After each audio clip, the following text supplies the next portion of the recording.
Yeah, another video. Sorry. It's really late. I really gotta quit doing this shit. I'm gonna have a long day, long tomorrow. So his name's Tranquil. I just couldn't resist. I really gotta do this. It's gonna be too much fun.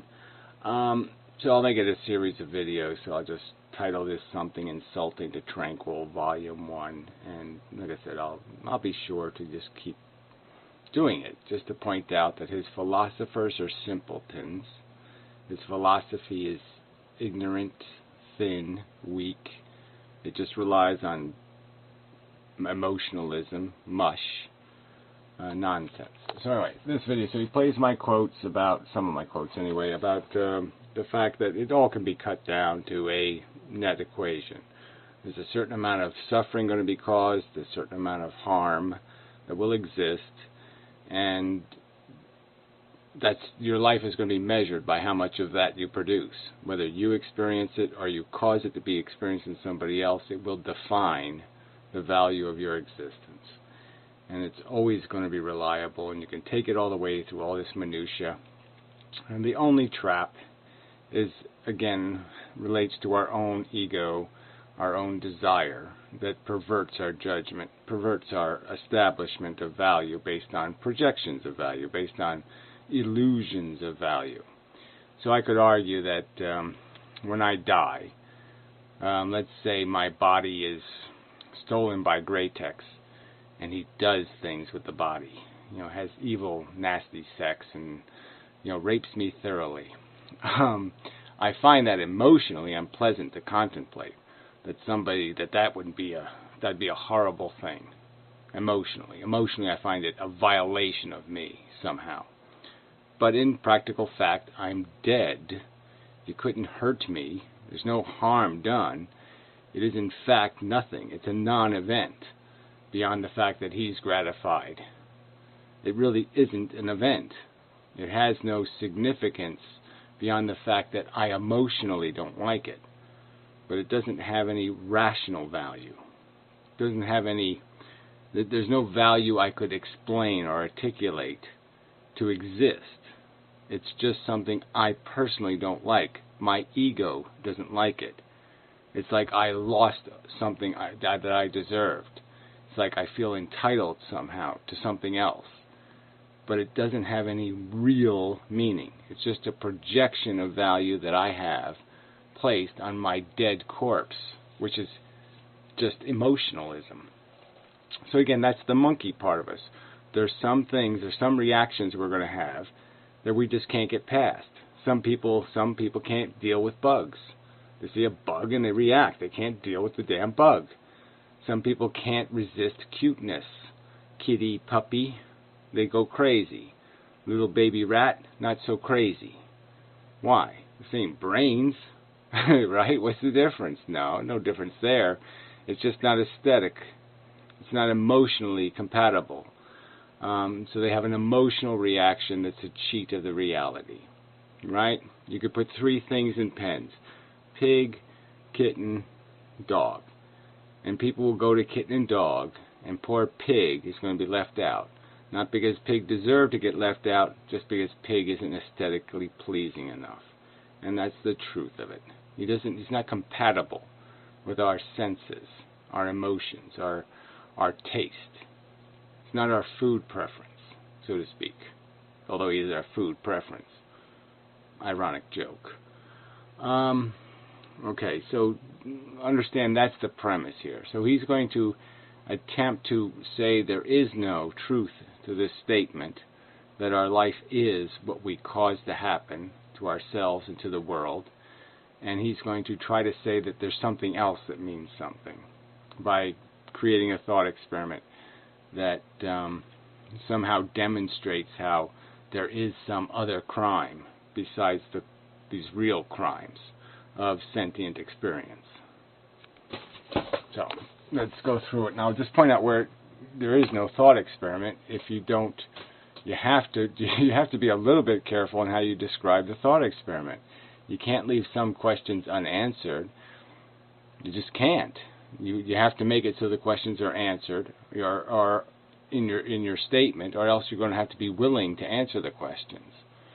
because I'm going to impose on you to answer some very specific questions about what is being traded. All right. A medical doctor rapes and murders an orphan child he is treating while she was unconscious from an operation. He raped her and killed her before she could ever wake up. Okay, so that's sort of simple. So the basic crime is the rape, which is the stealing of her dignity, because obviously she's not experiencing it, she's unconscious, and death. So he's denied her her life and insulted the dignity of her body, unconscious body, which she'll never know about, so there's no harm in that sense. But there's just the harm I just expressed of emotionally, we all know that's that sense of violation, that we wouldn't want our corpse raped. We just wouldn't want it. We can't rationally explain how it's bad, we just don't like it. So I can't put that in the category of being a something. It's just one of those things we don't like. Anyway, she did not suffer at all, and since she had no relatives or friends, and no one grieved for her death. This doctor has previously eliminated the suffering of many people and performed many abortions. All right, so this is important. In here, obviously, the taking is explicitly him. Okay, nobody else took, he took.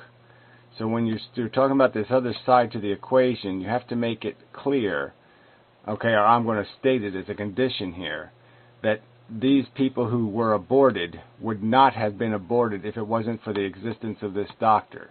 They wouldn't have been able to go to some other doctor. If he didn't exist and perform the abortion for free, the abortion wouldn't have happened. So the baby would have been forced to be born. Okay, so that has to be the condition here, the second condition. So now we're trading two lives. Okay, the harm... See, this is another part of this that doesn't work in the sense that you're trading things that an antinatalist might say is a value, which is the prevention of the life. And the other side of the question, you're implying that something negative took place because the other girl her existence was terminated. To make this thought experiment coherent, okay, what you should have had was this doctor saved some other life that would have died if it wasn't for his intervention. Right? So you would be trading things of consistent value to people who are going to look at this. I mean, in a sense, you're almost giving him double positives. Right? And that doesn't work. So, I mean, so a way I would change this is to say that he was vital to, another 5-year-old surviving. Like, she wouldn't if it wasn't for his intervention. If he didn't exist, she would have died. That would be a more sensible trade here. But I'll deal with your equation as long as we understand that the people he prevented from existing, if he didn't exist, these persons wouldn't have been aborted. They would have lived. And let's give them a life of like something close to average or maybe less than average to give this a little bit of meaning. But let's say, yes, the person he prevented from existing, if they had existed, they would have had 2 bad relationships, marriages. One of the ex-husbands would have killed himself. This is realistic, right? Or let's say that one of the ex-husbands would have become an alcoholic, because she was just such a bitch. She had 2 kids. One of them was a drug addict. One of them was a celebrity football player who, beat his wife. And then she died at, 58, from complications from her third cancer surgery. She has breast cancer for 5 years, radiation, chemo. So all of that doesn't happen because of this doctor. So all of that suffering of that mediocre, cruddy life doesn't take place because of what this doctor has done. And he's done many of these abortions apparently, so he saved lots of people all this alcoholism and death from cancer. Anyway, therefore preventing a lot of harm that would have been fallen the being. So again, as long as it's explicitly understood, he prevented it. They couldn't have gone to another doctor. There was no other chance for the abortion. The abortion wouldn't have happened if he didn't exist. So let's understand that. He will keep being as productive if he can do the same to an orphan girl every few years. Right, so every few years he will kill a, whatever age you said it was, young kid, without their knowledge that they're going to be killed, and nobody knows about it, and it's just basically dying from the surgery, essentially. And he just makes the dying happen. Instead of it being an accident, he does it on purpose. But there's no grieving relatives or any of this other stuff. So if a kid died in surgery because the doctor had an accident,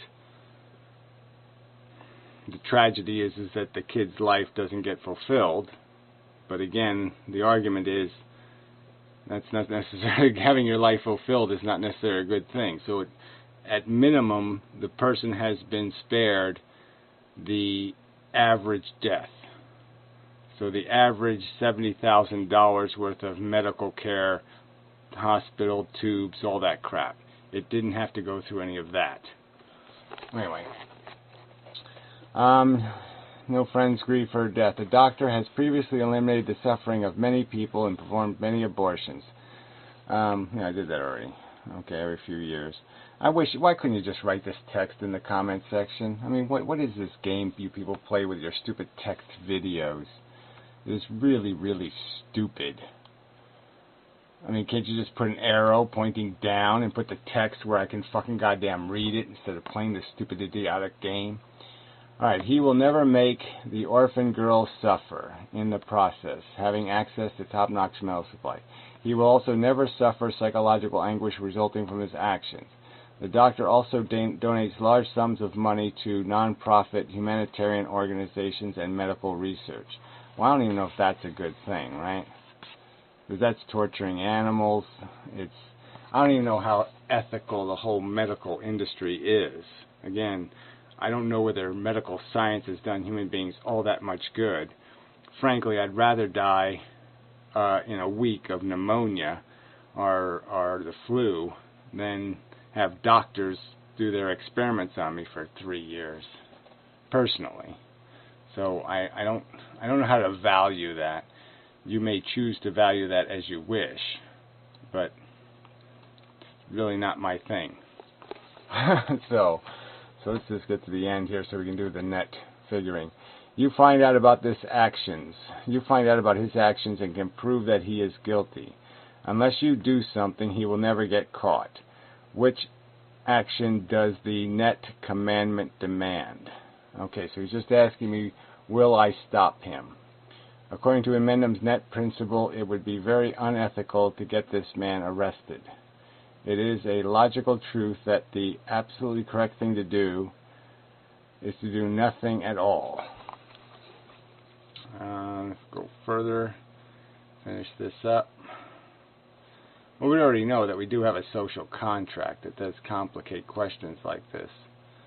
So I would be violating the social contract, a minor problem, I would concede, because I'm not going to get caught for violating it.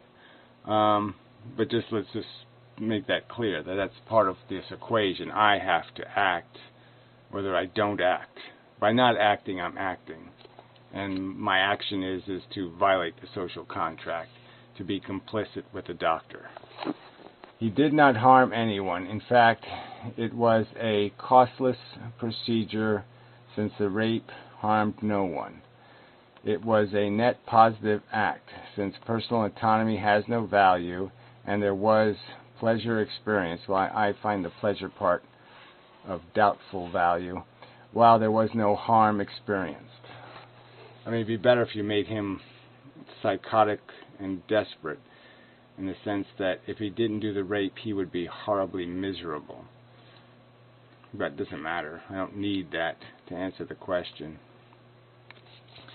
It is worth noting, I don't know why you had to keep doing more of this, it is worth noting that Had she been conscious for a while before dying, the doctor's future contributions... Huh? Oh, see, and this is where you break it by having, you throw in this incoherent ending, and this is just going to mess everything up. It is worth noting that, had she been conscious for a while before dying, the doctor's future contributions would far exceed the amount of harm he would have done here. He would still have to do nothing if we knew for certain it would not happen often enough. So now you're changing your own thought experiment. Why would you do that? So now you're saying she is going to be conscious for part of the process of the rape or the killing. That doesn't help here. Because now, you're just adding something else to be calculated. I mean, it would have just been much better if you would have left it alone. But he was moral enough to do no harm at all. Well, see, you can't keep saying he did no harm at all and then say, had she been conscious. He did nothing wrong as per Inmendham's net principle. Well, the fact that he did nothing wrong would be a silly thing to say. The argument is whether in net the result was positive or negative. Was the result positive or negative? I'm not claiming a statement about intent. He certainly had a shitty intent. He certainly is a shitty person. Okay, but you should just do the good stuff without taking at all. But the bottom line is, yeah, he's more productive than destructive. I mean, if I'm a drunk driver and I kill Jeffrey Dahmer when he's 14 years old and flee the scene of the crime, right? So no one ever knew I killed him. Everybody says a horrible thing happened. The horrible drunk killed the wonderful little 14-year-old kid. But we know that, no, now the horrible drunk just saved 7 people from being tortured and killed. Or 10 people, or 15, or however many he killed. So 15 teenagers were spared torture and death, and the humiliation of being raped when you're dead, and shoved in a barrel to rot.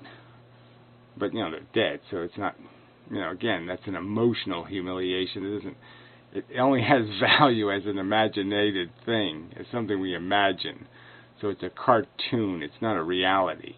I can imagine all kinds of stupid things in my head right now. Like, a knife going in my eye. It doesn't mean a knife's going in my eye. It's not a real thing. It's a fake thing. And it stirs an emotion, but it's not a meaningful emotion. And again, we're talking about a circumstance where somebody doesn't even have that thought. I mean, if the original thought experiment, the girl is unconscious through the whole process. So I'd rather just leave it there. I mean, if I have to change it to her consciousness, that's a pretty horrifying moment to realize you're being raped and potentially murdered. So I don't know how long she's conscious for. I'm just saying that that was really stupid to add that in. So that just complicates the balance, the weighing. So again, what do we have? What are we trading off here? Right? So we have the prevented harm of the individuals who were aborted. So they didn't live their mediocre, depressive, suicidal even lives, whatever their life was, the fat, stupid, ignorant, dumb-tarded life. They didn't spend, 6 months dying, maybe longer, maybe shorter, but let's say the average is 6 months. And they didn't have the incursions of bad health or bad luck that happen to all people through this process of living to be any age at all. Like I said, to some people, they're going to value life. They're going to think life has purpose, so this thought experiment won't mean anything to them. You see how you kind of broke it by making it both negative things in the sense that they're traditionally negative things?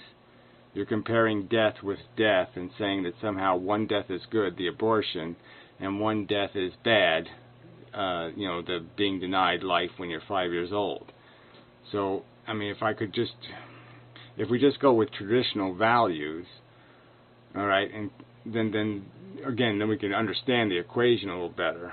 So again, if you argued that he had saved as many children as he killed, right, and he was vital to saving them, they would be dead if he didn't intervene. You know what I mean? Then it's quite obvious that, okay, I'm sorry, but yeah, the fact is, you don't have to like him, you don't have to like what he did, but the end result is that 5 people are alive that wouldn't be, 5 people are dead that should have been alive. Those two things wipe out, the life-death part, and all you're left with is the experiences, and well, the experiences of the dead is really good because they're dead with no harm, right? I don't know how you can argue that. So, do I interfere? Well, I guess I don't, right? I mean, if I know that this is going to be the end result is that I'm always going to know that something is being prevented, more harm is being prevented than is being caused. What's the argument? And again, it comes down to what you think the real value of a life is. I mean, we don't live to be 180 years old, right? Do we think do we sense any like horrible short change or something? You know, it's just it's an arbitrary number. Whatever the number is, we're always going to say at the end that we don't want the end to happen. And the part in between, again, it's all desire that we're driven by. So, I don't think you've demonstrated how there's anything but emotionalism in this argument. You haven't demonstrated by, oh, here's the value that's been lost. You didn't say that any of these kids were exceptional, that any of them were going to necessarily do the world any good, to accomplish anything in particular besides just be a human being walking through the motions of their life. So by this argument, if some amount of life is missing from planet Earth, you know, we can always argue there's 7 billion people. Well, there could be 8 billion, so we're missing 1 billion. There's 1 billion people missing. I mean, we can contrive that and say, isn't that horrible? Does that make any sense to say, isn't that horrible? There's 1 billion humans that are dead that shouldn't be. They don't exist and they should be existing. They should be living lives.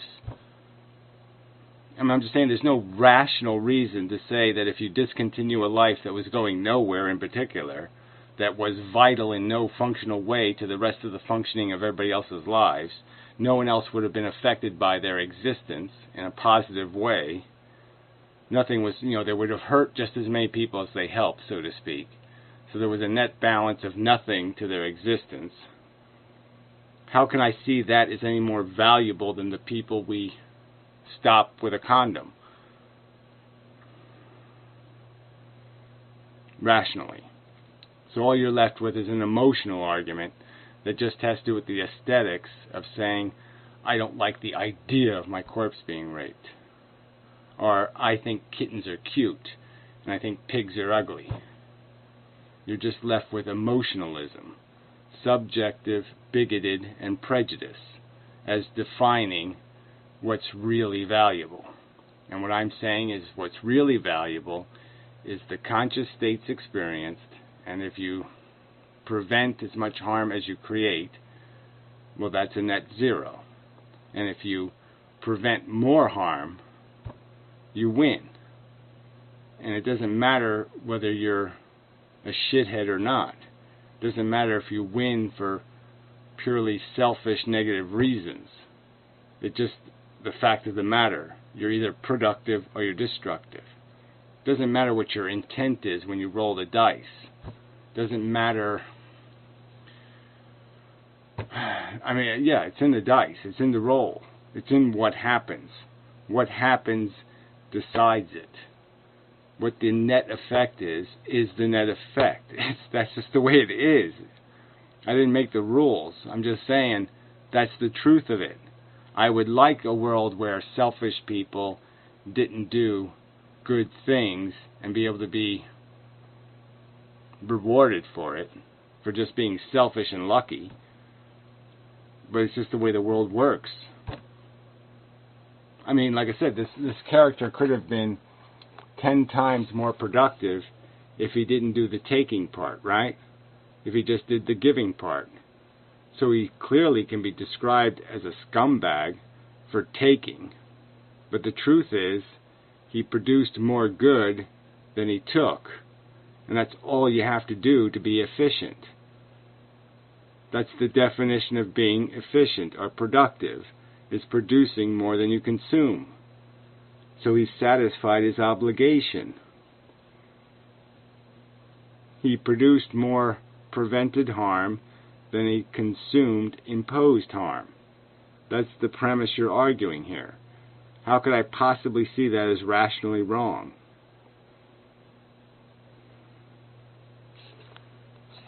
Yeah. Anyway. So I don't, like I said, all you're doing is playing an emotion. You're just preying on people's emotions. So that's the nature of your thought experiment. That's the nature of your philosophers. A bunch of bullshit emotionalism. Not any real serious dissection of reality. Just a superficial, trivial tripping over silly psychological rubbish. You know, stuff Freud could take care of in a snap of his finger. You know, I mean, Freud would have no problem dissecting this mush and just simply pointing out that what happens to your stupid corpse is irrelevant. I mean, that's psychological bullshit. That's just emotional crap. You can, the fact that it bothers you, you should acknowledge. You can certainly even wallow in it. You can certainly even be a slave to it. But admit what it is. Bullshit.